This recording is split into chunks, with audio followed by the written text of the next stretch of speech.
नमस्कार, VNM news में आप सभी का स्वागत है। मैं हूं रंजना दवे। देश दुनिया की छोटी बड़ी खबरों से पहले आइए नजर डालते हैं आज की हेडलाइंस पर।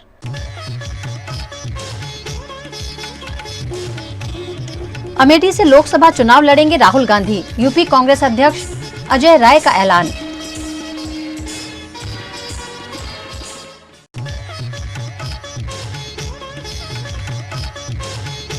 शराबबंदी वाले गुजरात में बुटलेगरों की दबंगाई, छोटा उदेपुर में युवकों पर जानलेवा हमला।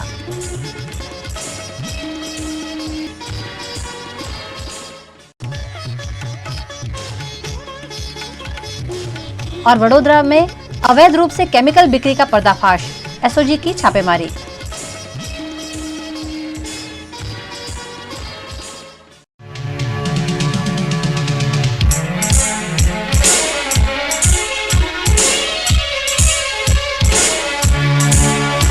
नमस्कार, वीएनएम न्यूज में आप सभी का स्वागत है। मैं हूं रंजना दवे। देश दुनिया की छोटी बड़ी खबरों से पहले आइए नजर डालते हैं आज की हेडलाइंस पर।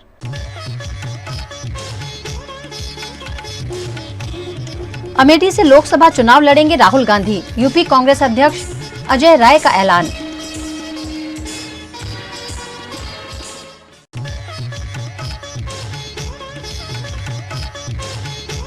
शराबबंदी वाले गुजरात में बुटलेगरों की दबंगाई, छोटा उदेपुर में युवकों पर जानलेवा हमला।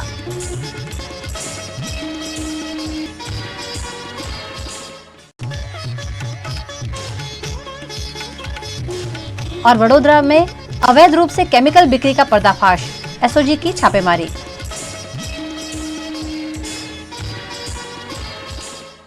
कांग्रेस के नेता राहुल गांधी ने हाल ही में संसद में अपनी जगह वापस पाई है और इसी बीच राहुल गांधी के अमेठी से लोकसभा चुनाव लड़ने की बात खुद कांग्रेस नेता ने कही है। यूपी कांग्रेस के प्रदेश अध्यक्ष अजय राय ने दावा किया है कि राहुल गांधी अमेठी से चुनाव लड़ेंगे और जीतेंगे। इसके साथ ही उन्होंने प्रियंका गांधी से वाराणसी से चुनाव लड़ने की गुजारिश की है। अजय राय ने गुरुवार को ही पार्टी अध्यक्ष का पद संभाला है। उन्होंने ये बातें वाराणसी में कही। अजय राय ने इस पर कहा कि मैं राहुल गांधी का सिपाही हूँ। अगले लोकसभा चुनाव में कांग्रेस डंके की चोट पर जीतेगी। राहुल गांधी का संदेश घर घर पहुंचाया जाएगा। अजय राय ने कहा, अमेठी से आए सैकड़ों लोग राहुल गांधी की लोकप्रियता के गवाह हैं। अमेठी से सांसद स्मृति ईरानी पर तंज कसते हुए कहा कि वे 13 रुपए में चीनी दिला रही थीं। अब 13 रुपए वाली चीनी कहाँ है? अजय राय ने कहा, प्रदेश अध्यक्ष के तौर पर जमीनी कार्यकर्ताओं को महत्व देना, संगठन को क्रियाशील बनाना, दलितों, किसानों, महिलाओं, युवाओं और मध्यम वर्ग के लोगों को कांग्रेस से जोड़ना मेरा मुख्य लक्ष्य होगा। मेरा पहला लक्ष्य संगठन और लोकसभा चुनाव में पार्टी की शानदार वापसी को सुनिश्चित करना है। गुजरात के छोटा उदेपुर के संखेड़ा के 3 युवकों से की गई मारपीट मामले कलेक्टर कार्यालय में आवेदन पत्र देकर विरोध किया गया। शराबबंदी वाले गुजरात में सरेआम शराब बिकती है और उसमें पुलिस की भी मिलीभगत होती है। पुलिस और विधायक उनकी जेब में होने की बात कहकर संखेड़ा में बुटलेगरों ने 3 युवकों से मारपीट की थी। इस मामले आदिवासी समाज के लोगों ने बड़ी संख्या में विरोध प्रदर्शन करते हुए कलेक्टर कार्यालय में आवेदन पत्र दिया। बुटलेगरों का राज है। आज यहाँ पर जिस प्रकार के माफियाओं ने 2 आदिवासी युवक और एक पाटीदार युवक पर जिस प्रकार से वहाँ पर जानलेवा हमला किया है, जिस प्रकार से उनको मारा गया है, ये बहुत ही निंदनीय है। जिस प्रकार आज वहाँ के जो बुटलेगर जो है, माफिया है, वो कहते हैं कि पुलिस हमारी जेब में है, वहाँ का एमएलए हमारे जेब में है, तो ये पुलिस और अगर विधायक जो है वो भी अगर उनके जेब में रहता है तो सामान्य जो आम जनता है तो उनकी क्या हालत हो सकती है इस राज्य में हम समझ सकते हैं। इसलिए आज हमने कलेक्टर से ये निवेदन किया है कि ये माफियागिरी जो है, ये माफियागिरी बंद हो और जिस प्रकार आज एसएसजी हॉस्पिटल में भी जो पीड़ित जो दर्दी है वो वहाँ पर जाते हैं तो उनको एक ही दिन में उनको डिस्चार्ज करने का जो प्रेशर बनाया गया, आज भी उनको हॉस्पिटल से निकालने की जो कार्यवाही हो रही, ये कार्यवाही किसके इशारे पर हो रही है?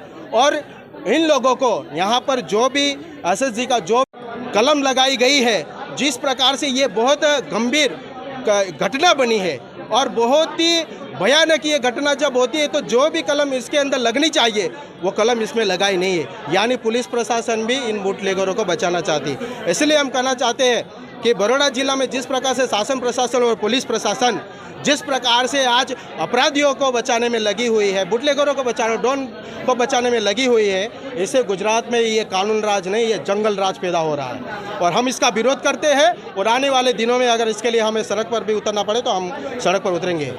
जो दारू का धंधा जो लोग कर रहे थे, उन लोगों ने हमारे भाई को बहुत ही बुरी तरह से मारा है। 3 दिनों से वो लोग हॉस्पिटल में दाखिल है और सरकार द्वारा उन्हें अभी कोई ट्रीटमेंट नहीं मिल रही है और ना ही वो आरोपी को पकड़ा जा रहा है। पुलिस तंत्र के हाथ में भी पुलिस अभी आरोपी अभी तक नहीं आए और जो पीड़ित है वो पीड़ित के अभी ट्रीटमेंट अच्छी नहीं, वो बीमार है, फिर भी वहाँ से प्रेशर बनाया जाए सरकार के द्वारा कि उससे जल्द वहाँ से रिहा कर दिया जाए। इस तरह हमारे जो मूल निवासी समाज है, हमारा एसटी समाज, इससे प्रताड़ना किया जा रहा है और आज हमें बहुत कहते हुए दुख हो रहा है कि वहाँ के जो धारासभ्यों को भी इसका संज्ञान नहीं ले रहे हैं। हमारे समाज का दिन प्रतिदिन इतनी उत्पीड़ना हो रही है कि आज हमारे समाज को देखने वाला नहीं है। अगर यहाँ से सरकारी हॉस्पिटल इसको डिस्चार्ज करते हैं तो हम सीधा सरकार से कहते हैं कि डिस्चार्ज सीधा हम कलेक्टर कचहरी लेके आएंगे, यहाँ पे उनकी ट्रीटमेंट कराएंगे, लेकिन उनको घर पे लेके नहीं जाएंगे। जब तक वो आरोपी पकड़े नहीं जाएंगे तब तक हम हमारे भाई को डिस्चार्ज होने नहीं देंगे। गुजरात के वडोदरा में गैरकानूनी तरीके से बिकते केमिकल का पर्दाफाश कर आरोपी की धरपकड़ की गई है। गुजरात के वडोदरा के गाजरावाड़ी विस्तार के बावरी कुंभारवाड़ा गुजरात वुड कंपाउंड में स्थित परिन एंटरप्राइज के गोडाउन में मिली जानकारी के आधार पर एसओजी पुलिस द्वारा छापेमारी की गई, जिसमें 4 बड़े बैरल में रंग विहीन अलग ही प्रकार की गंध वाला टोल्यूइन नामक 1000 किलो शंकास्पद केमिकल का जत्था मिला है। साथ ही रुपए 13,500 की कीमत का 180 किलो टोल्यूइन केमिकल, 50,400 की कीमत का 840 किलो इथाइल एसिसेंट, 5,000 कीमत का एक मोबाइल सहित 68,900 रुपए का मुद्दामाल जब्त कर गोदाम मालिक कृष्णकांत परीख की धरपकड़ की गई है। ये आरोपी पहले भी अंकलेश्वर, राजकोट, भरूच में इसी तरह के गुनाह में पकड़ा जा चुका है। गुजरात के वडोदरा के एसएसजी हॉस्पिटल में उफनते गटर के पानी की निकाल के लिए नई टेक्निक को अपनाया गया है, जिसे देखकर शायद आप भी अचंभित हो जाएं। वडोदरा शहर के एसएसजी हॉस्पिटल के ओपीडी विभाग में पीने के पानी की परब के पास गटर का पानी उफन रहा है, जिसका गंदा पानी चारों ओर फैल रहा है। इस पानी के निकाल के लिए अस्पताल में लगाई गई टाइल्स को तोड़कर एक लंबा गड्ढा हॉस्पिटल के प्रांगण में ही खोदकर खुलेआम पानी के निकाल की व्यवस्था की गई है, जिससे मरीजों को काफी तकलीफों का सामना करना पड़ रहा है। साथ ही पार्किंग में भी चारों ओर पानी भर गया है, जिसके चलते हॉस्पिटल में मच्छरों का उपद्रव बढ़ गया है। यूं तो सरकार द्वारा उच्च स्तरीय सुविधाएं देने के लिए अलग अलग प्रयास किए जा रहे हैं, लेकिन हॉस्पिटल तंत्र की लापरवाही यहाँ साफ नजर आ रही है। अस्पताल में गंदगी का साम्राज्य तो है ही, साथ ही यहाँ आवारा कुत्ते भी आपको नजर आ जाएंगे। तो यहाँ यूं कहा जा सकता है कि सयाजी हॉस्पिटल में अव्यवस्था की भरमार है। हाल ही में मनाए गए स्वतंत्रता पर्व के उपलक्ष्य में गुजरात के वडोदरा में इलेक्ट्रिक स्कूटर और ई ऑटो तिरंगा रैली का आयोजन कर पर्यावरण संरक्षण का संदेश दिया गया। भारत में रीयूजेबल ऊर्जा के इस्तेमाल के लिए ई व्हीकल के उपयोग पर केंद्र सरकार द्वारा जोर दिया जा रहा है और मेक इन इंडिया को तेजी दी जा रही है। इसी के तहत वडोदरा के उद्योगपति जयेश ठक्कर द्वारा मर्क्यूरी ईवीटेक लिमिटेड के तहत ई व्हीकल बनाए गए हैं, जिसकी तिरंगा यात्रा वडोदरा रेलवे स्टेशन से निकाली गई। Mercury electric vehicle limited Baroda में एक मैन्युफैक्चरिंग कंपनी है। गौरव इस बात का है कि हमारे माननीय वडाप्रधान नरेंद्र मोदी जी यहाँ से 2014 में इलेक्शन लड़कर प्राइम मिनिस्टर बने और उनका एक दिवा स्वप्न था कि भारत देश को एक अलग विश्व में एक अलग करना है। जैसे उन्होंने सब जब चीफ मिनिस्टर थे, जब सोलार में अपना नाम विश्व में सुप्रसिद्ध कर दिया भारत देश का, उसी तरह इलेक्ट्रिक व्हीकल में उन्होंने अभी आह्वान शुरू किया है और 1 या 2 साल में भारत देश अपना इलेक्ट्रिक व्हीकल में विश्व में 1 से 3 के नंबर में आ जाएगा। उस आह्वान को ध्यान में रखते हुए और हमारे बिजनेस नजरिया को ध्यान में रखते हुए हमने इलेक्ट्रिक व्हीकल का उत्पादन शुरू किया, जिसमें 2 व्हीलर है, 3 व्हीलर है और 4 व्हीलर है। 3 व्हीलर का आज हमने लॉन्चिंग रखा था और साथ में तिरंगा यात्रा रखा था। तिरंगा यात्रा हमने आज़ादी पर्व के ऊपर रखा था, क्योंकि नागरिकों में जागरूकता है इलेक्ट्रिक व्हीकल के लिए, इसके लिए हमने इस यात्रा का आयोजन किया है। इस मौके पर युवा वैष्णव आचार्य व्रज राजकुमार, विधानसभा के मुख्य दंडक बालकृष्ण शुक्ल, विधायक केयूर रोकड़िया समेत के कई अग्रणी उपस्थित रहे। इस मौके पर बिगड़ते जा रहे पर्यावरण को बचाने के लिए ई व्हीकल के इस्तेमाल की प्रेरणा दी गई। आज वडोदरा शहर के अंदर तिरंगा यात्रा का यहाँ शुभारंभ करने में आया है। वडोदरा के अग्रगण्य जयेश भाई ठक्कर के नेतृत्व में उनकी जो मर्क्यूरी लिमिटेड कंपनी है उसके माध्यम से ई बाइक, ई रिक्शा, ई लग्जरी बसेस का यहाँ आयोजन भविष्य के अंदर मैन्युफैक्चरिंग होगा। और मुझे निश्चित विश्वास है कि भविष्य अब ई बाइक, ई रिक्शा और ई बस और कार्स का ही है, जिससे हम एक पॉल्यूशन फ्री भारत का निर्माण कर सकते हैं। क्योंकि कैंसर जैसे जो रोग होते हैं उसमें जो एकाध कारण है वो पॉल्यूशन का भी एक कारण है। भारत पॉल्यूशन और पॉपुलेशन की समस्या से जूझ रहा है। तब भविष्य में अगर इलेक्ट्रिक व्हीकल्स हमारे राष्ट्र के अंदर आ गए तो हम एक पॉल्यूशन फ्री भारत का निर्माण कर सकते हैं। पूरे गुजरात में ये पहली कंपनी है अपने आप में कि जिसमें नट बोल्ट से लेकर इंजन तक सभी एक जगह पे प्रोड्यूस होने वाला है।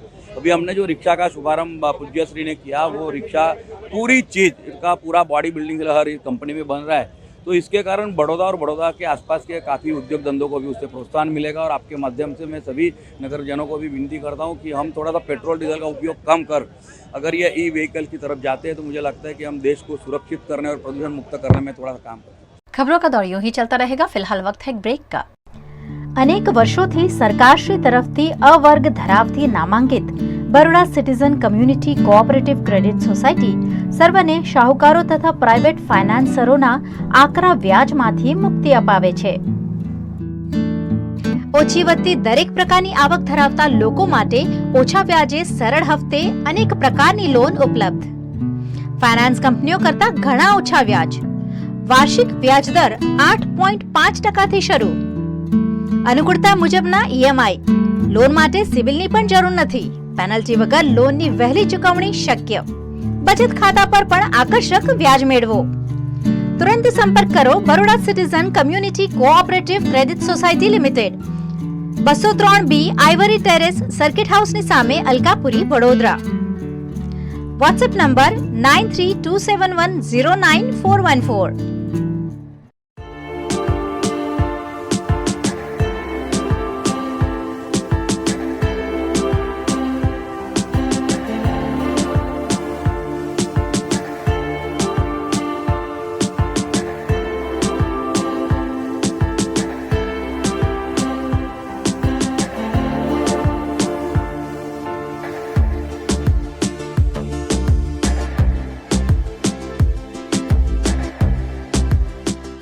भारत ले रहा है इलेक्ट्रिक अंगड़ाई। क्यों ना हम साथ चले, साथ चले, साथ बढ़े, साथ बढ़े, देश मेरे, देश मेरे। देश को ले जाए नई दिशा की ओर। आपका जॉय, भारत का जॉय। વડોદરાના ઘણા વિસ્તારો જેમ કે અકોટા, માંજલપુર, અલકાપુરી, મકરપુરા વગેરે વગેરે વિસ્તારોના લોકો ચિંતામાં છે। આ ચિંતાનું કારણ છે વડોદરાના લોકોમાં વધતી ઈર્ષા। જી હા, અને આ ઈર્ષાનો સ્ત્રોત છે તરસાલી એરિયામાં આવેલ રેઝિડેન્શિયલ પ્રોજેક્ટ દર્શનમ પ્લેસ। ઘણી બધી એમિનિટીઝથી ભરપૂર આ 2 અને 3 BHK પ્રોજેક્ટ બની ગયો છે નવા ઘર શોધવાવાળા લોકો માટે એક અનોખો અવસર।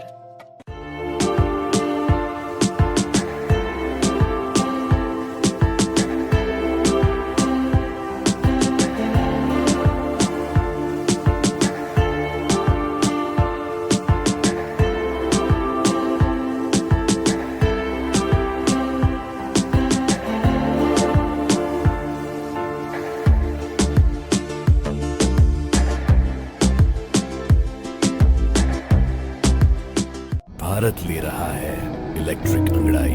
क्यों ना हम साथ चले, साथ चले, साथ बढ़े, साथ बढ़े, देश मेरे, देश मेरे। देश को ले जाए नई दिशा की ओर। आपका जॉय, भारत का जॉय। गुजरात के वडोदरा में राजमहल रोड पर स्थित डायमंड जुबली बिल्डिंग का नवनिर्माण किया जा रहा है, जिसके तहत म्युनिसिपल कमिश्नर ने मौके का निरीक्षण किया। गुजरात विधानसभा के मुख्य दंडक बालकृष्ण शुक्ल की पहल के चलते वडोदरा के राजमहल रोड पर स्थित डायमंड जुबली बिल्डिंग में वडोदरा हाट का निर्माण हो रहा है, जिसके चलते वडोदरा शहर municipal commissioner Dilip Rana, corporation के TDO, सिटी इंजीनियर, आर्किटेक्ट और बिल्डर्स ने डायमंड जुबली बिल्डिंग का निरीक्षण किया और आने वाले समय में यहाँ कैसे इकोसिस्टम को बरकरार रखते हुए हाट का निर्माण किया जाएगा, उस पर विचार विमर्श किया। गुजरात के हैंडीक्राफ्ट के कलाकारों को प्लेटफॉर्म देने के भागरूप ये पहल की गई है, जिसका काम शुरू कर दिया गया है। ડાયમંડ જ્યુબિલી ટ્રેનિંગ સેન્ટર છે કુટીર ઉદ્યોગનું, એને ડેવલપમેન્ટ કરવાની વાત છે. ઓફિસમાં મિટિંગ પછી સ્થળ મુલાકાત રાખવામાં આવી હતી. બરોડાના જે આર્કિટેક્ટ છે એ ભાઈઓને બોલાવી અને એમના દ્વારા આ વિઝિટ થઈ છે. સારામાં સારું આયોજન થઈ શકે એની માટે એમને અહીંયા બોલાવી અને સ્થળ મુલાકાત કરાવી છે. નેચરને ડિસ્ટર્બ કર્યા વગર ઝાડોને એમને એમ રાખી અને કઈ રીતે સારું પ્લેસ ટ્રેનિંગ સેન્ટર અને અન્ય સુવિધા સભર કઈ રીતે પ્લેસ બની શકે એના માટેનું આયોજનની આ મિટિંગ વિઝિટ હતી. ખૂબ સુંદર રહ્યું. અમે 1 કલાક સુધી બરોડા કોર્પોરેશનના કોન્ફરન્સ હોલમાં મિટિંગ કરી, બધી ચર્ચા કરી, પછી સ્થળ પર જોવા આવ્યા.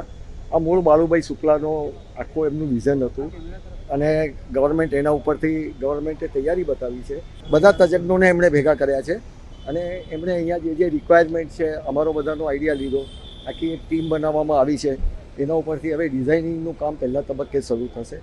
આ જે મૂળ એન્વાયરમેન્ટને જાળવવાનો છે, આટલા વર્ષો જૂના વૃક્ષ છે, એમાંથી બને ત્યાં સુધી એક પણ વૃક્ષ કાપવાનો નથી, એને બદલે અનેક વૃક્ષો ઉમેરવાના છે. એટલે વડોદરા માટે જો આ જ્યારે પણ આકાર લઈ રહેશે ત્યારે 100% એક નજરાણું બની જશે. गुजरात के वडोदरा में महाराजा सयाजीराव गायकवाड़ द्वारा बनाए गए श्री चिमनाबाई स्त्री उद्योगालय में खास एग्जीबिशन ऊर्जा 2023 का आगाज हुआ है, जिसमें देश भर से आए हुए कलाकार शामिल हुए हैं। वडोदरा में सुरसागर के किनारे महिलाओं को आत्मनिर्भर बनाने के आशय के साथ वडोदरा के महाराजा ने श्री चिमनाबाई स्त्री उद्योगालय बनवाया था, जहां महिलाओं को विभिन्न प्रशिक्षण दिए जाते हैं। यहां 18 और 19 अगस्त को ऊर्जा 2023 के अंतर्गत फूड फेस्टिवल के साथ साथ हैंडीक्राफ्ट की वस्तुओं की प्रदर्शनी का आयोजन किया गया है, जिसमें देश भर से आए 33 कलाकार शामिल हुए हैं। इस मौके पर LGBTQ कम्युनिटी द्वारा संचालित गजरा कैफे का भी खास आयोजन किया गया है। इस फूड फेस्टिवल में मराठी और वडोदरा का ऑथेंटिक फूड लोगों को खाने मिल रहा है। यहाँ स्वादिष्ट व्यंजनों के साथ साथ मोगरा और गुलाब समेत के कई फ्लेवर्स वाले होममेड शरबत भी परोसे जाएंगे।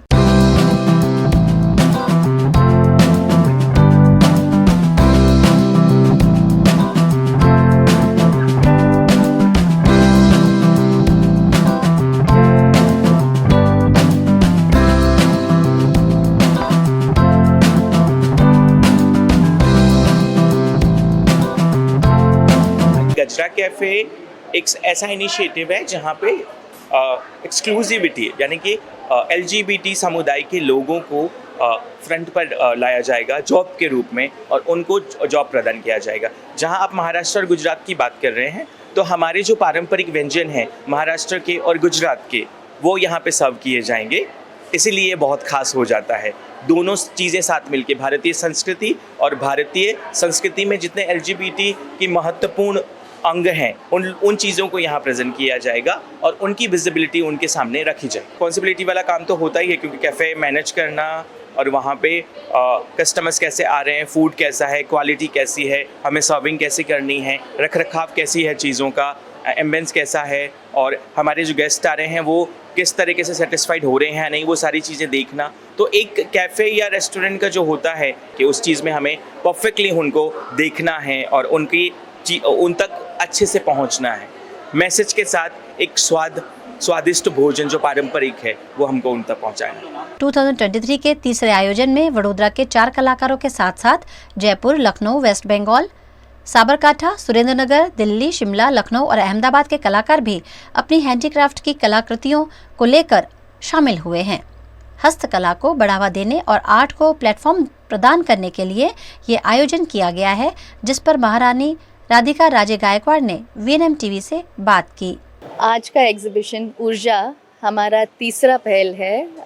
कारीगरों को और डिज़ाइनर जो कारीगरी में काम करते हैं उनको एक ज़रिया देने का, बड़ौदा वासियों को अपनी कलाकृति दिखाने का, और ये बहुत उत्साह से करती है महारानी चिमनाबाई स्त्री उद्योगालय। और हमारे खुद के भी यहाँ पे प्रोडक्ट्स होते हैं और यहाँ पे काफ़ी चीज़ें देखने को मिलेंगी। आपको खाने के पदार्थ हैं, आपके कपड़े, पहनने के कपड़े हैं, गिफ्टिंग के आइटम्स हैं, पौधे हैं, तो सब रेंज के लिए, सब फैमिली मेम्बर्स के लिए काफ़ी आपको एक वैरायटी मिलेगी।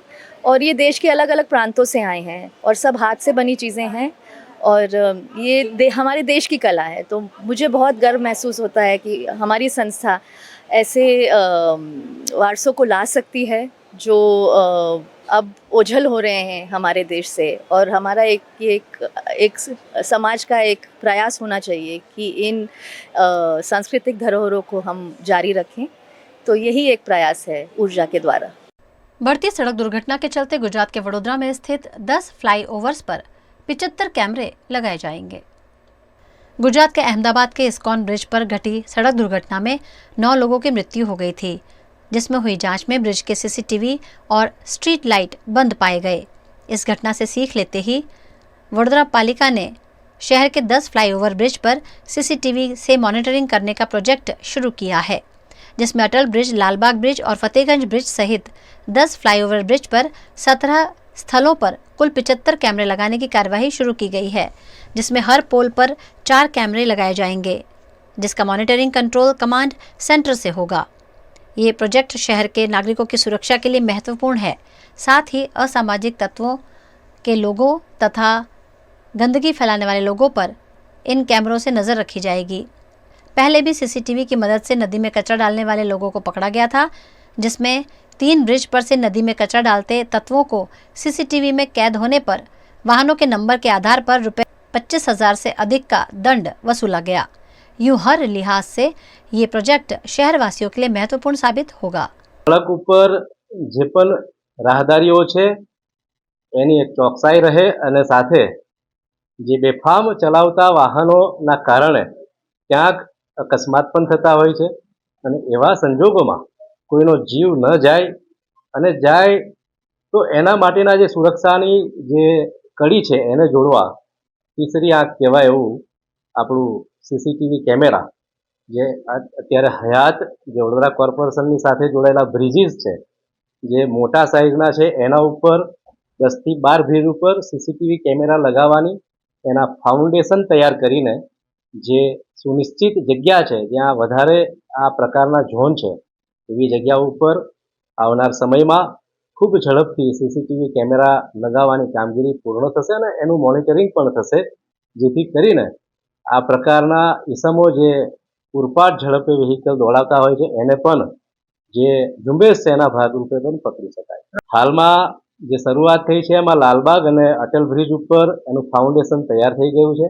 બાકીના તમામ 12 જેટલા બ્રિજ ઉપર આ ફાઉન્ડેશન સાથે सीसीटीवी कैमरा लगावવામાં આવશે।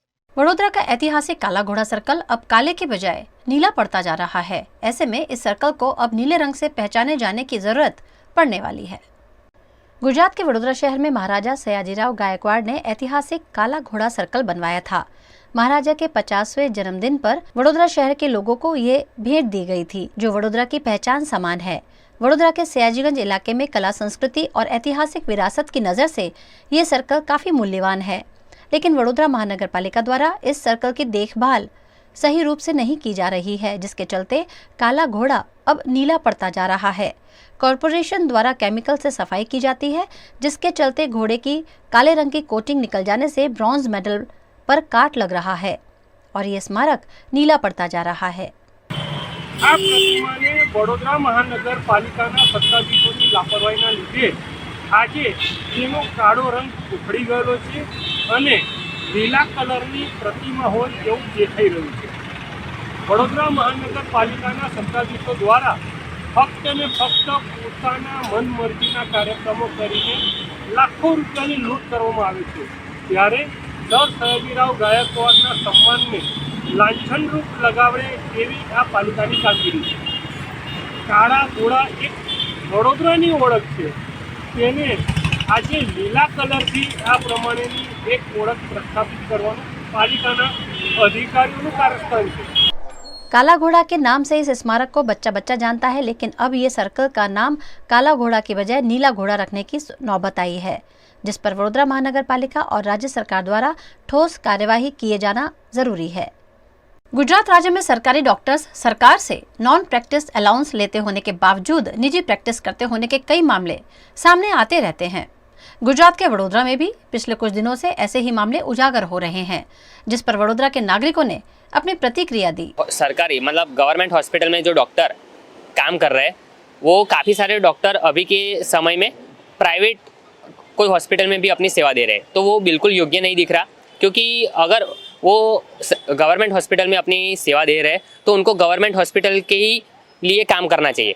उनको प्राइवेट हॉस्पिटल के लिए पैसे कमाने के लिए काफ़ी सारे डॉक्टर प्राइवेट हॉस्पिटल में भी जाके अपनी सेवा दे रहे हैं तो वो योग्य नहीं दिख रहा। हाँ, वो अगर प्राइवेट हॉस्पिटल में अगर कोई पेशेंट को इमरजेंसी है, उनकी सेवा की ज़रूरत है तो वो जा सकते हैं बिना पैसे लिए। लेकिन ये अभी के डॉक्टर ऐसा कर रहे हैं कि गवर्नमेंट हॉस्पिटल में से भी पैसे ले रहे हैं, प्राइवेट हॉस्पिटल में जाके भी पैसे ले रहे हैं। इसमें जो पेशेंट होता है, जो अगर गरीब वर्ग का कोई पेशेंट होगा तो वो एफर्ट नहीं कर पाएगा। इसलिए हमारी यही मांग है कि यही रजूआत है इन डॉक्टरों जो 2 जगह पे काम कर रहे हैं वो कोई एक ही जगह पे काम करे।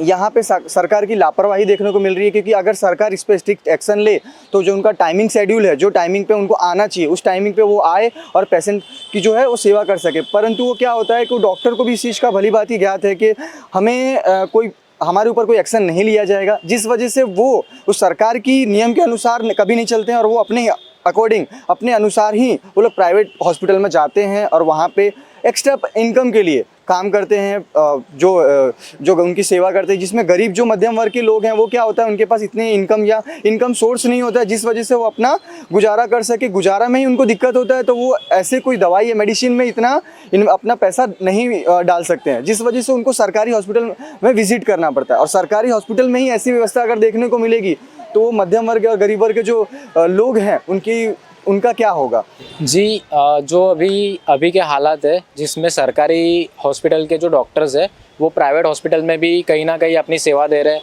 और अपना प्राइवेट क्लिनिक भी कहीं ना कहीं चला रहा है, वो बिल्कुल तरह से एकदम अयोग्य है। क्योंकि जहाँ उनकी ज़रूरत है वो वहाँ पे पहले पहुँच ही नहीं पाएंगे। जैसे कि आप देख सकते हो कि गवर्नमेंट हॉस्पिटल में जो गरीब है वो गवर्नमेंट हॉस्पिटल को ज़्यादा प्रीफर करते हैं, क्योंकि वहाँ पे सब उनको फ्री ऑफ कॉस्ट उनकी सेवा हो जाती है। और ये जो गवर्नमेंट हॉस्पिटल के डॉक्टर्स है वो प्राइवेट हॉस्पिटल में और प्राइवेट क्लिनिक में अपनी सेवा दे रहे हैं, क्योंकि वहाँ से उनको इनकम ज़्यादा मिल रही है। तो वो जो अपना टाइम है गवर्नमेंट हॉस्पिटल में जो देना होता है, वो टाइम वो प्राइवेट हॉस्पिटल में या प्राइवेट क्लिनिक में दे रहे हैं। तो वहाँ पे जो गवर्नमेंट हॉस्पिटल में जो पेशेंट्स आते हैं उनको घंटों तक वेट करना पड़ता है, जो बिल्कुल सही नहीं है। और इसी वजह से बहुत सारे पेशेंट्स कभी कभी मर भी जाते हैं और कभी कभी उनको ज़्यादा बीमारी का सामना भी करना पड़ जाता है। जब भी कॉरपोरेशन में जिस डॉक्टर की निमणूक होती है उसको वेजेस तो मिलते ही है, और उनकी जो प्राइवेट प्रैक्टिस का जो भी उनको एवरेज देते हैं वो भी देते हैं। फिर ये प्रैक्टिस करना सही नहीं, मुझे नहीं लगता। एक आम आदमी जनरल बात कर रहा हूँ मैं, महामंत्री तक जैसे बात नहीं कर रहा हूँ। लोगों में ये है कि भाई ये दुगना पगार लेते हैं। जो कोटा है सरकारी सर्विस में तो कोई भी एसएसजी में है या कॉरपोरेशन में कहीं भी प्राइवेट प्रैक्टिस नहीं करते हैं। प्राइवेट उनका जो प्रैक्टिस रहता है उनका भी एवरेज मिलता है उनको सैलरी के अलावा। तो ये सही नहीं है, मेरे हिसाब से नहीं करनी चाहिए उनको। तो सैलरी जो है पे कॉरपोरेशन का जो है मेडिकल, तो मेडिकल में तो गरीब जो है कॉरपोरेशन को सेवा भाव से उनको निमणूक करते हैं। तो जो भी उसको जो काम करना है पूरा, अभी 6 बजे पूरा कंसल्टिंग ये क्लिनिक बंद होता है, इनके बाद वो जो उसको और भी काम करना चाहिए सेवा भाव से। અમારા સુધી હજુ જાણવામાં અમે ન્યૂઝપેપરના માધ્યમથી જાણ્યું છે, પણ એનો વિષય અમે માહિતી લઈ અને આપ સુધી જણાવીશું। એમણે જે પણ કર્યું છે એની કોર્પોરેશનના નિયમ પ્રમાણે હશે તે પ્રમાણે અમે જોઈશું। હજુ અમારા સુધી એનું માધ્યમ ડૉક્ટર સાહેબનું અમારા સુધી આવ્યું નથી, પણ વ્યક્તિગત રીતે જોવા જઈએ તો એમને જે નોર્મ્સ પ્રમાણે એમને કામગીરી કરવી જોઈએ। ડૉક્ટર તરીકે સેવા કરવી જોઈએ, પણ એમણે જે કામગીરી કરી છે એને ધ્યાનમાં રાખીને હજુ માહિતી જે બી આવશે હું આપસીને જણાવીશ। હજુ સુધી અમારી સાથે એના નોર્મ્સ પ્રમાણે કંઈ આવ્યું નથી। એ આમ તો ગેરવ્યાજબી કહેવાય, યોગ્ય ના કહેવાય। જે એમની ડ્યુટી હોય એ પ્રમાણે જ કરવું પડે, બાકી એવી રીતે કરાય નહીં મારા મંતવ્ય પ્રમાણે। તમે એક આમ નાગરિક તરીકે વાત કરો તો બરાબર, એની પર શું પગલાં લેવા જોઈએ? એ તો હવે જે કાયદેસર પગલાં થતા હોય એ લેવા જ પડે। એ પછી સરકારે જોવાનું ને, લોકો જેને હોય એ પ્રમાણે ડિપાર્ટમેન્ટ। એમાં કહી શકીએ તો સરકાર તરફથી બી પૈસા મળે છે એમને, અને ખાનગી હોસ્પિટલમાં બી મળે। હા મળે, તો આ યોગ્ય કહેવાય? ના કહેવાય ને, કાયદેસર રીતે જોવા જાવ તો ના કહેવાય। હા કોર્પોરેશનની બી ખબર છે અને સરકારની બી હા. ખબર છે કે આ ડોક્ટરો આવી રીતે કામગીરી કરે છે કરે છે તો શું એટલે એમાં એકચ્યુઅલી એમની ડ્યુટી હોય તે વખતે તો કાયદેસર ના કરાય. ડ્यूटी પછી કદાચ કરતા હોય તો બહુ વાંધો ના આવે, પણ ડ્यूटी હોય તો ના કરાય ખરી રીતે. भारत की आज़ादी की लड़ाई में अपने प्राणों का बलिदान देने वाले 2 वीर जवानों को वडोदरा कॉरपोरेशन द्वारा श्रद्धांजलि दी गई। 18 अगस्त सन 1942 में जब आज़ादी की लड़ाई चल रही थी तब रावपुरा के कोठी पोर्ट से एक जुलूस निकाला गया था। इस दौरान पुलिस कमिश्नर ने लाठी चलवा दी थी। उस वक्त हुई घर्षण में सोमा पंचाल और भगवान दास राणा नामक 2 युवक गोलियों का भोग बने और शहीद हो गए थे। उन शहीदों की याद में वडोदरा महानगर पालिका द्वारा श्रद्धांजलि अर्पण करने का कार्यक्रम आयोजित किया गया, जिसमें वडोदरा महानगर पालिका के स्थायी समिति के chairman doctor Hitendra Patel, deputy mayor Nanda Joshi, Congress के विपक्ष नेता अमी रावत समेत के जनप्रतिनिधियों और कॉरपोरेशन के पदाधिकारियों की उपस्थिति रही। ये 5 पोड़ों का इतिहास है आज़ादी के लड़त में कि जब भी कोई भी हकल प्रजालक्षी कोई भी आंदोलन की हकल करते हैं तो ये हकल को ये 5 पोड़ के लोग युवानों वो आंदोलन को आगे लेके जाते हैं। ये रावपुरा विधानसभा ऐसी है कि ये 5 पोड़ का हर हमेशा इतिहास आज़ादी की लड़त हो, आंदोलन हो या सरदार पटेल की गाड़ी जब भी रावपुरा ये अहमदाबादी पोड़ में आई थी तब भी उनके गाड़ी पर जो पत्थर मारा हुआ था तो यही 5 पोड़ के युवानों जवानों ने वो गाड़ी के आजू बाजू गाड़ी घेर थी और वो पत्थर मारा अपने पर लेके वो सरदार पटेल को सेफ किया था। उनको गाड़ी को एक भी पत्थर मारा नहीं हुआ था। ऐसे ये 5 पोड़ के जवान और युवानों हैं। ऐसे सोमाबाई पंचाल और भगवान दास राणा ये 2 शहीद वीरों को शत शत नमन। ये बड़ौदा की जो 5 पोड़ है बोलते हैं हम, जो 5 लेन्स है आज़ादी के लिए, और जहाँ जब भी कोई भी राष्ट्र पे कोई संकट आता है तो किस तरह से बड़ौदा जीवित होता है और वो उसके सामने जो भी लड़ाई करनी होती है उसमें कैसे पूरा बड़ौदा सिटी एक्टिव होती है, इसकी एक मिसाल भी है। और ये बड़ौदा जिस तरह से आज़ादी की लड़ाई में जब रॉयल फैमिली पे संकट आया तब भी ये 5 पोड़ के लोग ने आगे आके रॉयल फैमिली को भी प्रोटेक्ट किया था। आज इन शहीदों को श्रद्धांजलि देके शत शत नमन। गुजरात के झगड़िया तालुका के रास्तों की हालत खस्ता होने के चलते तालुका कांग्रेस समिति द्वारा प्रांत अधिकारी को आवेदन पत्र दिया गया। अंकलेश्वर से राजपीपला तक और भरूच जिले के झगड़िया तालुका से पसार होते सरदार प्रतिमा को जोड़ते राजमार्ग की खस्ता हालत के चलते झगड़िया तालुका कांग्रेस समिति द्वारा झगड़िया प्रांत अधिकारी को आवेदन पत्र दिया गया। इस आवेदन पत्र के अनुसार झगड़िया से वालिया को जोड़ता मार्ग, राजपारडी से नेत्रंग को जोड़ता मार्ग तथा अंकलेश्वर से राजपीपला को जोड़ते हुए राजमार्ग पर बड़े बड़े गड्ढे हो गए हैं, जिसके चलते वाहन चालकों को मुश्किलों का सामना करना पड़ रहा है। झगड़िया से गुमानदेव की ओर जाने वाला रास्ता भी बेहद खराब हो गया है, जिसके चलते दुर्घटना की संभावनाएं बढ़ गई हैं। झगड़िया तालुका से निकलते मार्गों का जल्द से जल्द नवीनीकरण किया जाए, ऐसी मांग के साथ कांग्रेस समिति के अधिकारियों द्वारा राज्यपाल को संबोधित करता हुआ झगड़िया प्रांत अधिकारी को आवेदन पत्र दिया गया। झगड़िया तालुका कांग्रेस समिति की तरफ से आज महामहिम राज्यपाल को प्रांत के द्वारा आज हमने ये आवेदन पत्र दिया है कि जो विश्व प्रसिद्ध स्टैच्यू ऑफ यूनिटी को जोड़ता हुआ रोड है उसकी हालत बहुत ही ख़राब है। यहाँ के लोगों को रास्ते पे वो जो भी मेटल है वो लगने की संभावना है। और क्या ये परिस्थिति में गुमानदेव आज से जो श्रद्धालु जाएंगे वो ऐसी परिस्थिति में जाएंगे, उनकी जान हानि को जिम्मेदार कौन रहेगा। तो ये अनुरोध करना चाहता हूँ कि ये परिस्थिति का 10 दिन में निवारण नहीं होगा तो हम लोग गांधी के द्वारा प्रस्तावित जो भी मार्ग रहेगा उस पर आंदोलन करेंगे। गुजरात के वडोदरा में गणेशोत्सव मनाने की तैयारियां की जा रही हैं। गणेशोत्सव से पहले यहां बैठक का आयोजन किया गया। 19 अगस्त यानी कल प्रताप मड़घा की पोड़ में गणपति जी का आगमन होने वाला है। गणेश उत्सव से पहले यहां एक मीटिंग का आयोजन किया गया, जिसमें पुलिस अधिकारियों की मौजूदगी में कानून व्यवस्था बनाए रखने के साथ साथ उत्सव मनाने पर चर्चा की गई। આવનાર તારીખ 19/8/2023 શનિવારના રોજ પ્રતાપમઢાની પોળ સાર્વજનિક ગણેશોત્સવના ગણેશજીની આગમન યાત્રા છે।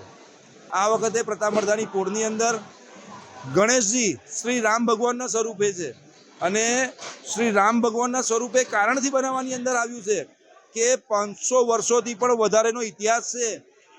રામ મંદિરનું નિર્માણ કે જે 500થી પણ વધારે વર્ષોથી રોકાઈ રહ્યું હતું એનું કશે ને કશે નિરાકરણ આવીને 2024ની અંદર ભવ્ય રામ મંદિરનું નિર્માણ અયોધ્યા ખાતે થઈ રહ્યું છે ત્યારે પ્રતાપ મરધાની પોળ ખાતે એક પ્રયાસ કરવામાં આવ્યો છે કે અમે તમને જ્યારે અયોધ્યા જઈને તમે રામ મંદિર નિહાળશો અને એની જ છબી અમે તમને અહીંયા પ્રતાપ મરધાની પોળની અંદર 2023ની અંદર ગણેશજીના સ્વરૂપે બતાવવાનો પ્રયત્ન કર્યો છે. આપ સર્વેનો ખૂબ જ સાથ સહકાર રહ્યો છે. ફરીથી હું તમામ વડોદરાવાસીઓને ગણેશ મંડળને અપીલ કરીશ કે આપણે આપણા સનાતન હિન્દુ ધર્મની યાત્રાઓની અંદર કોઈ પણ પ્રકારનો નશો કરીને જોડાઈએ ના. હાથ જોડીને સર્વેને વિનંતી છે. તારીખ 19/8/2023 શનિવારે 6:30 વાગે યાત્રાની શરૂઆત થઈ જશે અને 10 વાગે માંડવી હશે જ અને 11 વાગે નિજ મંડપે પહોંચવાનો સંपूर्ण प्रयास हमारो રહેશે. गुजरात के वडोदरा में खोड़ियार नगर से वृंदावन 4 रास्ता की ओर जाने वाली सड़क पर 4 से 5 महंगी कार लेकर स्टंट करने वाले रईसजादों पर पुलिस ने कानूनी कार्यवाही की है. 15 अगस्त को खोड़ियार नगर से वृंदावन 4 रास्ता जाने वाली सड़क पर दूसरों की जान खतरे में डालकर स्टंट कर रहे कुछ युवक के वीडियो सोशल मीडिया पर वायरल हुए थे, जो 4 से 5 महंगी कार लेकर सड़क पर सरेआम स्टंटबाजी कर रहे थे. इस मामले पुलिस ने कानूनी कार्यवाही करते हुए वीडियो के आधार पर स्टंट के दौरान कार में सवार 5 लोगों को गिरफ्तार कर लिया है, जिस पर डीएसपी जोन 4 पन्ना मोमाया ने जानकारी दी. ये सभी आरोपी कॉलेज में पढ़ते हैं और पूर्व एमएलए की नेम प्लेट का दुरुपयोग कर रहे थे. જે સોશિયલ મીડિયા પર વિડીયો વાયરલ થયો છે એ અમારા ધ્યાને આવતા તાત્કાલિક એમાં કાર્યવાહી હાથ ધરવામાં આવેલી છે. ગાડી હતી એના ફૂટેજ મેળવી અને નંબર મેળવવામાં આવ્યો અને એના પરથી ગાડીના માલિકને ઓળખી કાઢવામાં આવ્યા અને એમાં જે બેઠેલા જે હતા વ્યક્તિઓ એમને અટક કરવામાં આવેલા છે, ગુનો દાખલ કરવામાં આવેલો છે અને આ જે સ્ટન્ટ કરે છે અને બીજાની જિંદગી પણ જોખમમાં મૂકે છે એવા વ્યક્તિને સબક મળે માટે થઈ અને ગુનો પણ દાખલ કરવામાં આવેલો છે અને અત્યારે લોકોને અરેસ્ટ પણ કરવામાં આવેલા છે. એમણે ફક્ત પોતાનું એક સ્ટેટસ ઊભું કરવા માટે થઈને બોર્ડ મૂકેલાનું જણાય છે. બાકી એમનું કોઈ રાજકીય સાથે કોઈ કનેક્શન નથી એમનું. હાલમાં 2 આરોપીની ધરપકડ કરવામાં આવેલી છે. ટ્રાફિકના જેટલા નિયમોનો ભંગ કરેલો છે એની પણ બધી કલમો લગાડવામાં આવેલી છે. એની કલમો ઉમેરવા આ જ ગુનામાં એની કલમનો ઉમેરો કરવામાં આવેલો. ગાડી માલિનીબેન દેસાઈ નામના વ્યક્તિની છે. જે આરોપીઓ છે એ બધા જ કોલેજમાં અભ્યાસ કરે છે અને અગાઉ એમનો કોઈ ગુનો નથી, પણ અત્યારે જે ભયજનક રીતે એમણે આજે ડ્રાઇવિંગ કરેલું છે એ બાબતે એમના પર एक्शन લેવામાં આવેલી છે. कुछ ही दिनों में आने वाले त्योहारों के मद्देनजर गुजरात के वडोदरा में पुलिस ने रात को सघन वाहन चेकिंग शुरू की है. सितंबर महीने की शुरुआत के साथ ही एक के बाद एक बड़े त्योहार आ रहे हैं, जिसके चलते वडोदरा पुलिस एक्शन मोड में दिख रही है. बीती रात शहर के 4 दरवाजा इलाके में पुलिस की सघन वाहन चेकिंग की गई. सितंबर महीने की शुरुआत से ही जन्माष्टमी, गणपति जैसे बड़े त्योहार आ रहे हैं, जिसकी तैयारियां शहर भर में चल रही हैं. ऐसे में वडोदरा के रावपुरा, पानी गेट, वाड़ी पुलिस और सिटी पुलिस के जवानों ने 4 दरवाजा इलाके में धूम स्टाइल में बाइक चलाने वाले, ट्रिपल सवारी राइड करने वाले और शराब पीकर गाड़ी चलाने वाले लोगों के खिलाफ कानूनी कार्यवाही की. इस दौरान वाहन चेकिंग में पुलिस अधिकारियों और कर्मचारियों के साथ साथ पीसीबी, डीसीबी, डॉग स्क्वाड और अश्व दल के जवान भी शामिल हुए. अचानक 4 दरवाजा इलाके में पुलिस की जांच से लोगों में आश्चर्य फैल गया, लेकिन पुलिस ने इसे रूटीन चेकिंग बताया.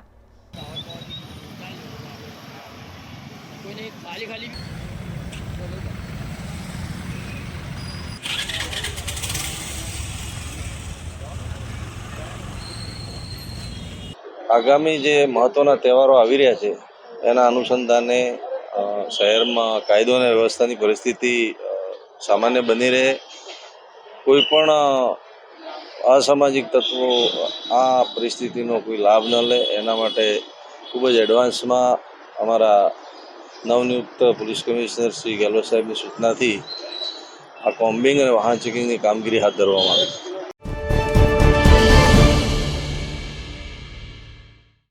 नमस्कार, मैं हूं मयूरिका और आप देख रहे हैं वीएनएम टीवी. वीएनएम टीवी पर हमेशा वो मुद्दे उठाए जाते हैं जो देश में चल रहे हो, जो राज्य में चल रहे हो और जो वडोदरा शहर में चल रहे हो. इन दिनों गुजरात राज्य में एक मुद्दा उठाया जा रहा है और वो है कॉमन एक्ट के अंतर्गत यूनिवर्सिटी को भी शामिल करने का.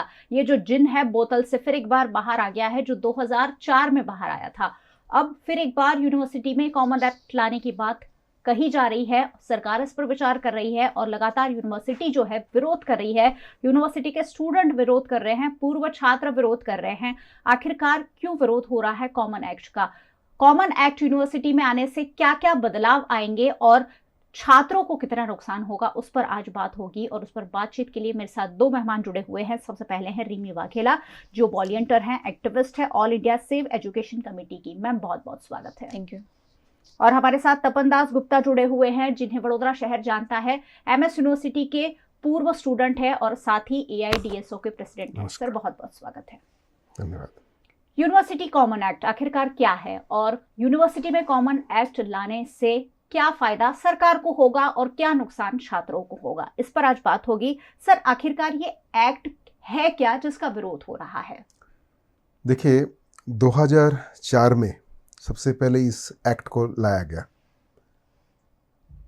यूनिवर्सिटी की स्वायत्तता यानी कि ऑटोनॉमी जिसको हम कहते हैं, आज से नहीं, ब्रिटिश के समय से ही इसके ऊपर बार बार हमले होते आए हैं। कहीं भी न्याय के लिए आवाज़ उठाते जहाँ से, वो विद्यार्थी होते हैं, शिक्षित वर्ग होते हैं, शिक्षक होते हैं, और उसको रोकना, उसको कंट्रोल करना हर वक्त जो भी सत्ता में होते, शासन में होते, वो कोशिश करते रहते हैं। और अभी जो हो रहा है इसको और भी आगे बढ़ के हमें समझना होगा। सरकार ये क्यों ला रहे हैं जी। एक तो केंद्र सरकार अभी एक नई शिक्षा नीति ला रहे हैं, तो उसके सामने जो भी अवरोध है उसको दूर करना हो तो कोई भी चुनी हुई सत्ता, जिसको हम सेनेट सिंडिकेट कहते हैं, बोर्ड ऑफ स्टडीज कहते हैं, वो होना नहीं चाहिए। तो उनको मन माफी करने के लिए मुश्किल होती है।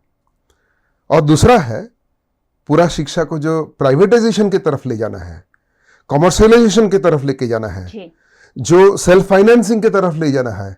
आज MS यूनिवर्सिटी में कई सारे कोर्सेस है जो हाई पेमेंट सीट शुरू हो चुका है। साइकोलॉजी जैसे सब्जेक्ट में उसे करीब 50 से 60 हज़ार रुपया एक विद्यार्थी को भरना पड़ता है। आप समझ सकते हैं कि इतने में सरकार शांत नहीं रहना चाहते हैं।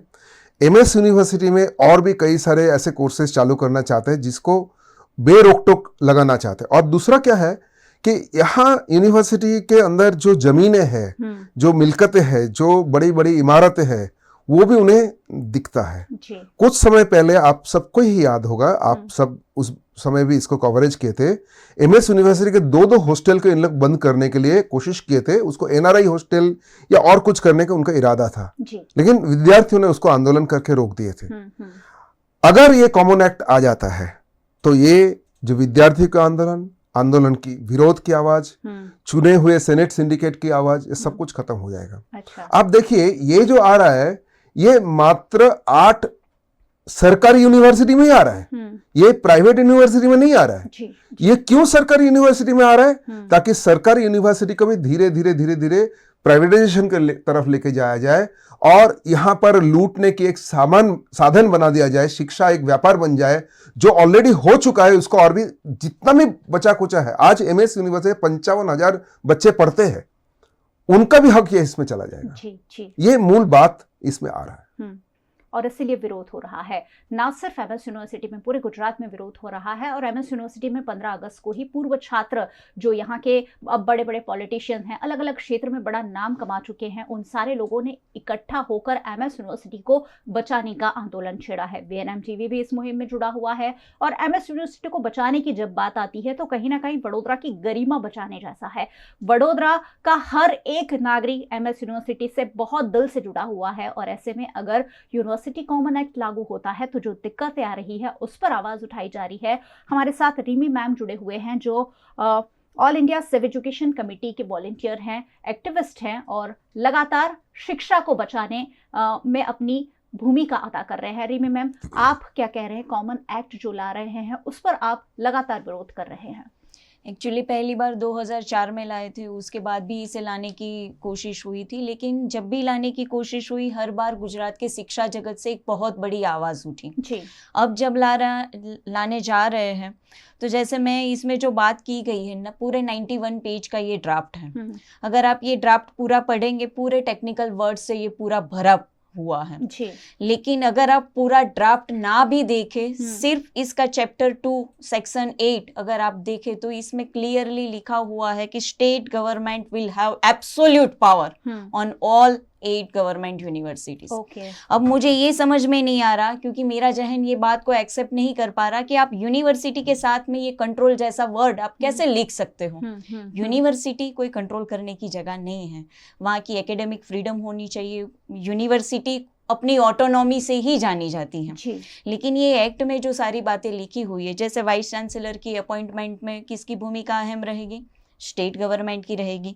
टीचर्स की रिक्रूटमेंट, उनके पेंशन, यूनिवर्सिटी की प्रॉपर्टीज़ को सेल करना, खरीदना, लीज पर देना, या फिर कोई भी डिसीजन है तो ये सारे डिसीजंस में स्टेट गवर्नमेंट जो है उसका डिसीजन आखिरी रहेगा।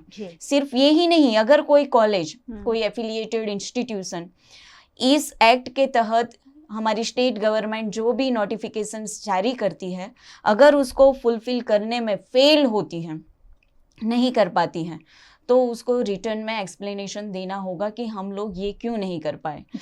तो मैं सिर्फ एक सिंपल एग्जांपल देके मैं आपको बताना चाहूँगी कि अगर मान लो कि आज मुझे मन की बात का एपिसोड नहीं सुनना है, लेकिन कल अगर ये कंपलसरी कर दिया गया ये एक्ट के तहत, और अगर मैं नहीं सुनने जा रही हूँ तो मेरे ऊपर भी एक डिसिप्लिनरी एक्शन लिया जाएगा। अगर मैं यूनिवर्सिटी के किसी डिपार्टमेंट में एचओडी हूँ, किसी कॉलेज में प्रिंसिपल हूँ, यहाँ तक कि अगर मैं पढ़ाई भी करती हूँ, अगर मैं स्टूडेंट भी हूँ, तो मेरे खिलाफ भी डिसिप्लिनरी एक्शन लेने का वाइस चांसलर को एब्सोल्यूट पावर है। मतलब ये शिस्त भंग क्या होगा इसकी कोई डेफिनेशन ये 91 पेज के ड्राफ्ट में कहीं पर नहीं दी गई हुई है। लेकिन अगर आप कोई भी मतलब स्टेट गवर्नमेंट जो भी नोटिफिकेशंस बनाती हैं उसके खिलाफ अगर आप जाते हैं तो ये डिसिप्लिनरी एक्शन लिया जाएगा।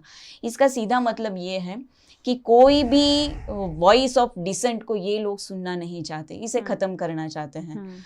और यूनिवर्सिटी तो मैं मानती हूँ कि यूनिवर्सिटी से ही सबसे बड़ा वॉइस ऑफ डिसेंट होना चाहिए, क्योंकि यूनिवर्सिटी ही हमें डेमोक्रेटिक लेसन सिखाती है। बिल्कुल। अगर यहीं पर ये आवाज़ नहीं रहेगी तो 5 साल के बाद, 10 साल के बाद जो जनरेशन इस यूनिवर्सिटी से पढ़कर आएगी, they will be yes man of the government. तो ये सिचुएशन में मुझे लगता है कि हम कोई man making, character building process में नहीं जा रहे हैं, हम हमारी यूनिवर्सिटी में रॉबर्ट पैदा करना चाहते हैं। ये एक्ट से तो यही प्रूव होता है। हम हमारे लोकतंत्र को खत्म करने की ओर आगे बढ़ रहे हैं, ये कह रहे हैं, क्योंकि अगर इस तरीके का एक्ट लागू होता है तो कहीं ना कहीं यूनिवर्सिटी के जो प्रोफेसर्स हैं, यूनिवर्सिटी के जो स्टूडेंट हैं, वो भी कहीं ना कहीं सरकारी कर्मचारी बन जाएंगे। हमें सरकारी कर्मचारी नहीं बनाना है, हमें यहाँ से नागरिक पैदा करने हैं जो भारत को आगे ले जाएंगे, भारत के भविष्य को आगे ले जाएंगे। अगर सरकार वैसे ही सारे लोगों की आवाज़ दबाने में लगी हुई है और जो उभरता हुआ भविष्य है, अगर उनकी आवाज़ भी दबा दी जाएगी तो लोकतंत्र बिल्कुल खतरे में नजर आ रहा है। सर, आप ये मान रहे हैं कि लोकतंत्र वैसे ही पॉलिटिकली बहुत ज़्यादा खत्म करने की कोशिश की जा रही है, पॉलिटिकल पार्टीज को दबाने की कोशिश की जा रही है, और अब यूनिवर्सिटी पर भी कॉमन एक्ट लागू करने की ये जो बात है वो सरकार कहीं ना कहीं जो सब कुछ अपने अंडर में करना चाहती है, इसी के तहत हो रहा है। आपने ये बात बिल्कुल सही कहे। देखिए, आज से नहीं, ब्रिटिश राज में कलकत्ता यूनिवर्सिटी में नेताजी सुभाष बोस जैसे लोग थे। सर, एक मिनट, व्यूअर्स बहुत सारे मेरे साथ जुड़े हुए हैं, आप क्या सोचते हैं जरूर कमेंट करिए, मैं आपकी कमेंट भी पढ़ूंगी और उस पर हमारे एक्सपर्ट जवाब भी देंगे कि आखिरकार जो आपकी दुविधा है वो किस तरह से मायने रखती है। तो अगर आपके मन में कुछ चल रहा है, आपके मन में कोई सवाल है तो जरूर मुझे कमेंट करिए। Sir please continue. बिल्कुल। कलकत्ता यूनिवर्सिटी को में जहाँ पर नेताजी सुभाष बोस जैसे और भी बहुत सारे क्रांतिकारी पैदा होते थे, उनके सामने ब्रिटिश सरकार के तरफ से ये ऐलान किया गया कि आप ये सब काम बंद कीजिए, नहीं तो आपके फंड हम बंद कर देंगे। आशुतोष मुखर्जी उस समय कलकत्ता यूनिवर्सिटी के वाइस चांसलर थे। उन्होंने बिल्कुल गरजते हुए कहे कि हम रास्ते में भीख मांग के इस यूनिवर्सिटी को चलाएंगे, लेकिन आपके ताबे में हम नहीं आएंगे। ये उस समय ये जोम जुस्सा था।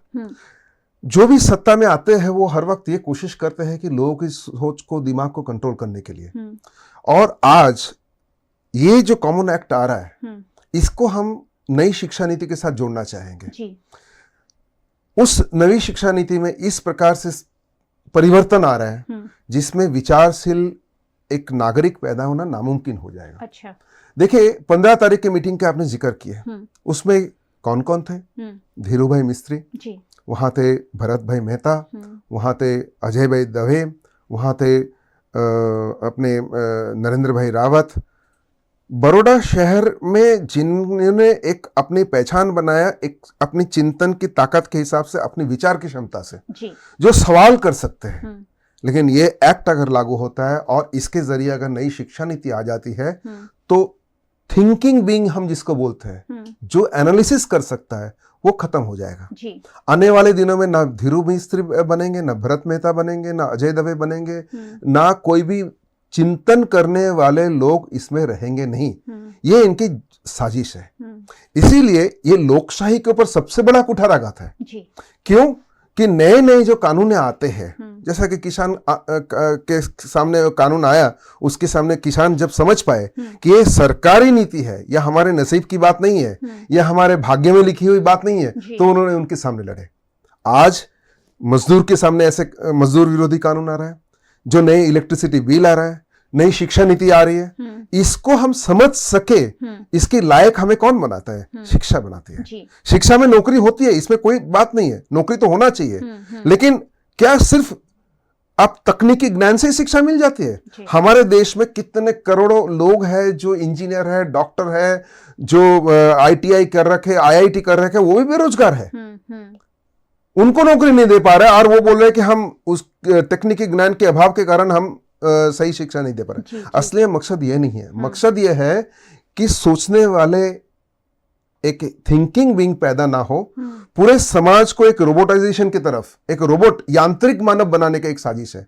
इसीलिए एक हम धीरे धीरे एक फांसीवादी समाज की तरफ हम आगे बढ़ रहे हैं, जो सोचेगा नहीं, जो सवाल नहीं करेगा, जो ऊपर से एक दिल्ली, एक गांधीनगर से एक बटन दबाया जाएगा, उसके हिसाब से वो काम करेगा। ऐसे समाज लोकशाही के लिए बहुत ही खतरनाक होता है।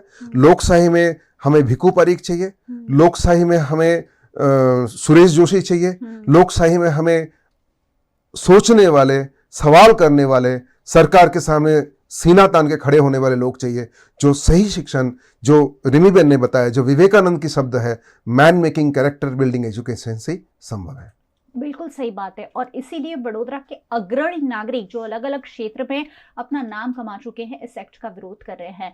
कांग्रेस पार्टी विरोध कर रही है, ऑपोजिशन लगातार विरोध कर रहा है कि आप यूनिवर्सिटी को अपने अंडर मत लीजिए, क्योंकि कम से कम कुछ जगह तो सरकार को छोड़ देनी चाहिए जो वहां से फ्रीडम हो, जहां आज़ादी हो। क्योंकि हम कहने को तो आज़ादी के 75 साल अभी मनाए, 77वां स्वतंत्रता दिवस भी हमने मनाया, लेकिन सही मायनों में जो आज़ादी, विचारों की आज़ादी, अभिव्यक्ति की जो आज़ादी है, वो छीनने की अब कोशिश हो रही है। और इसीलिए ये सवाल उठे हैं। रीमा मैम, मेरे मन में एक सवाल ये भी आ रहा है कि क्या कॉमन एक्ट आने से एजुकेशन महंगा भी होगा? क्योंकि सरकार अगर अपने अंडर लेगी तो सस्ता होना चाहिए। ये तो बात अब तो रही नहीं। पहले हम ये मानते थे कि अगर कोई गवर्नमेंट इंस्टीट्यूशन है तो वहाँ पे फीस कम होगी। हाँ, रिलेटिवली कम है, सेल्फ फाइनेंस कॉलेजेस है उससे रिलेटिवली कम है।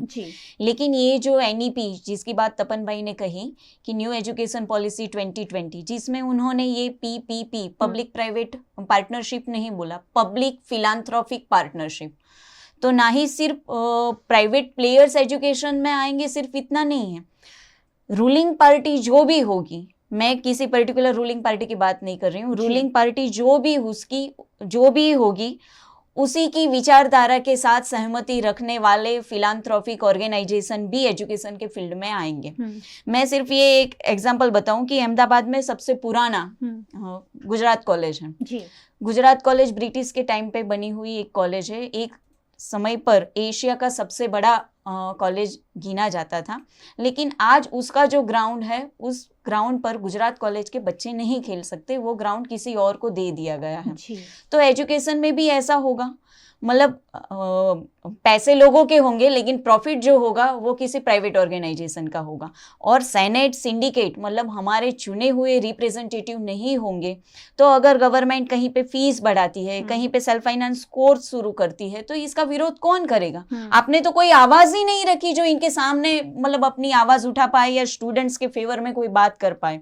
तो ये खुला रास्ता है कि आप गवर्नमेंट इंफ्रास्ट्रक्चर का यूज करो और प्राइवेट प्लेयर्स को इसमें अलाउ करो, ताकि वो एजुकेशन में आए, मन चाहे उतनी फीस रखे, एजुकेशन को कमर्शियलाइज करे, प्राइवेटाइज करे, उसका मार्केटाइजेशन करे। और जो आम बच्चे जो है, जो पुअर फैमिली से बिलोंग करते हैं, लोअर मिडिल क्लास फैमिली से बिलोंग करते हैं, जैसे आज हम लोगों ने मेडिकल इंजीनियरिंग छोड़ दिया, मिडिल क्लास फैमिली के बच्चे मेडिकल इंजीनियरिंग में नहीं जा सकते। आने वाले दिनों में हम BA, BCom, BSc को भी हम लोगों को छोड़ देना पड़ेगा अगर ये कॉमन यूनिवर्सिटी एक्ट आता है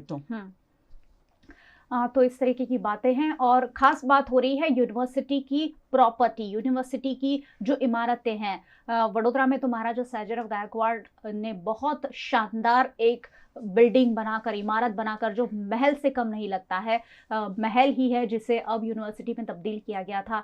और यहाँ अब तक लाखों करोड़ों स्टूडेंट पढ़ चुके हैं, लेकिन अब कहीं ना कहीं उनका भविष्य, आने वाला भविष्य खतरे में दिख रहा है।